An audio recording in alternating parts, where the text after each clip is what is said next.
started, we had support 100% from Professor Clark. Even before we opened the gym, like right before the pandemic, we took a flight to Ecuador, showed him the business plan, kind of like the idea of the gym. He was super excited with it. Then COVID happened.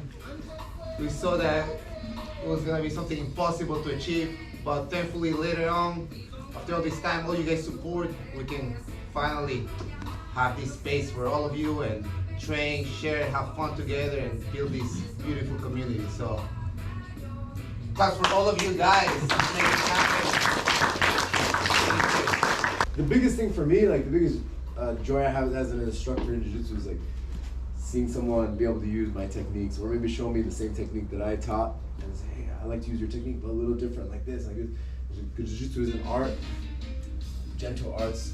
You guys have this mindset of creation, right? Making something beautiful, making something your own style of jiu-jitsu. So I'm gonna show you guys some of what I like to do. Let's bow together. Hey. All right. That's how he goes for a kimura on me here. Okay. And a little drill like he likes to pull the arm out for the kimura. I'm gonna bring my leg and hide my own arm. Okay. So my hand is gonna come and find the back of my knee. Okay, as he's trying to pull the leg out, I'm gonna windshield wiper out and switch to your arm bar right here. Okay. If you think that's enough for you, that's great. This little transition is already really very detailed and a very nice counter. Back down. This is a grip that's hard for him to break. I'm not making him let go of the kimura, but I'm nullifying his attack. Here, a lot of time he'll put that knee shield inside to kind of pull, which is good because I can take my leg out without his legs being crossed into that windshield wiper. I like to slide a little bit and step over, and the longer he holds, I can reverse this into a nice arm bar, okay? If you guys can go a little farther, the second portion of this escape there, we're gonna work to the escape of the arm bar here, is an escape that was used in the fight of Hodger and Buchecha in their first fight in Metamoris. And it's an escape that I don't see a lot of people teach very much. Most people go for the hitchhiker here. This one is gonna be the opposite direction. You know what I'm talking about? See where you bridge, push the knee, yeah, and then he's gonna make his body parallel to me, right? I like to keep pushing this knee, so he's gonna make me face that way.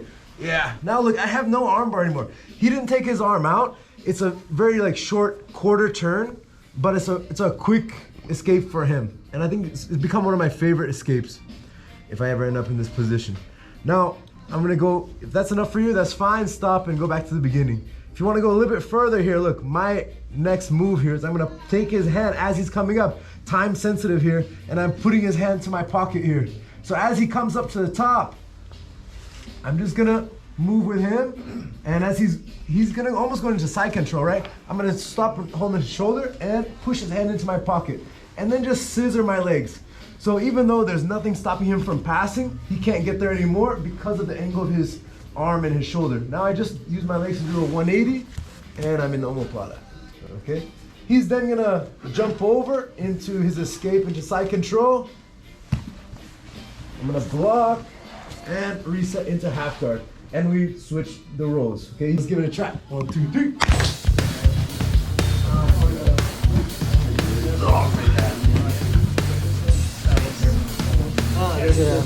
Right.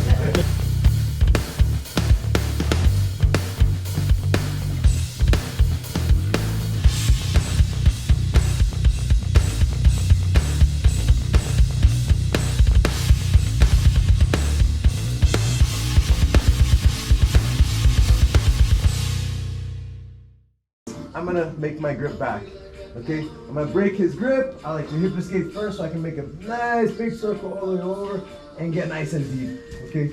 Now I like to put this foot nice and deep because some people like to play a little more shallow, and you have some benefits with that as well. But I like to usually start with a deeper control because here it's not really affecting him too much. But when I put some depth into it, and when I say deep, I mean make my heel disappear behind him. Now I can't see my heel anymore. My shin is pressuring on his bicep, and I'm pulling his hand into the back of my knee. Okay, I even like to plant my knuckles on the top of my leg. because that's gonna give me a little bit of support in the case where he tries to circle his hand out. I'm gonna have some natural, like a post on top of my knee here, okay?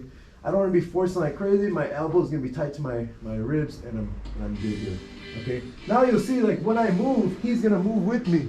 So there's like a strong connection for my sweeps and things like that when I decide to go, all right?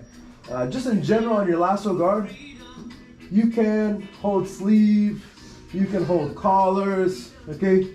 Your foot could be on the hip, your foot could be across. I wanna be careful how I do that combination.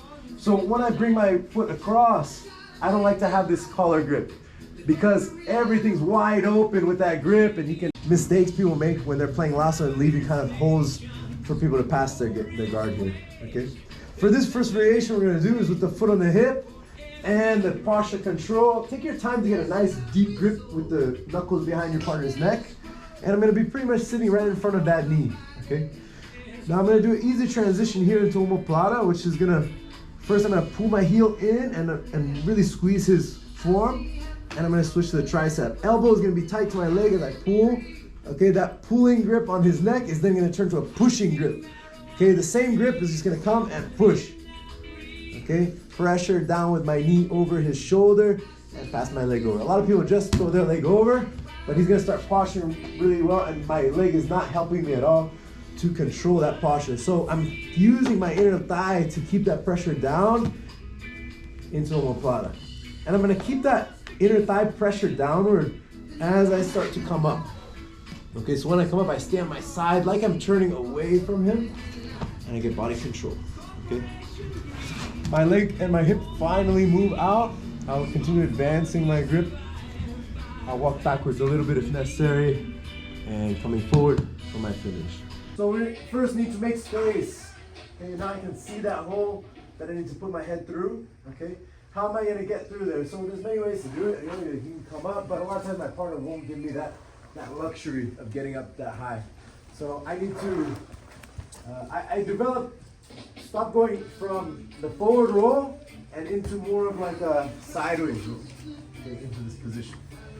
And a lot of people, in my opinion, kind of slaughter this one like this, on their back like this. There's too much surface area on my back for me to have like a good spin, and a lot of times as they're going through, they get stuck in this north-south position. You guys my head, and then I'll pretty much just give the guy an easy pass.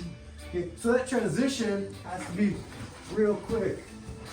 Okay, and my leg is also a big piece of this move, my outside leg, this one, because that's gonna be a lot of momentum that's gonna carry me through. So as I make that angle, and I'm kind of flirting with giving him the pass here too, right? There's gonna be a few more details that we'll share on keeping him away. Okay? And I want to come up to that shoulder.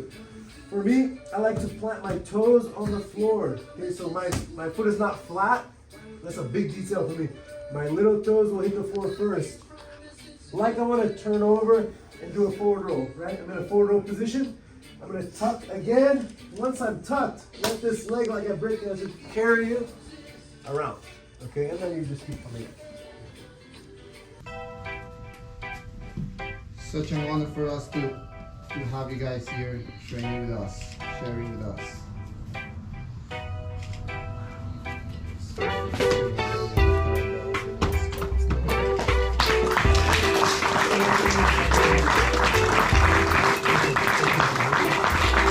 Good time with him. It's gonna be a good workout. Oh, serious.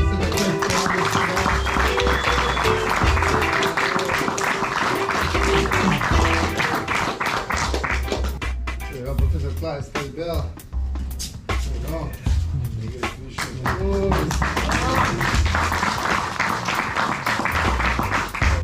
We'll see it.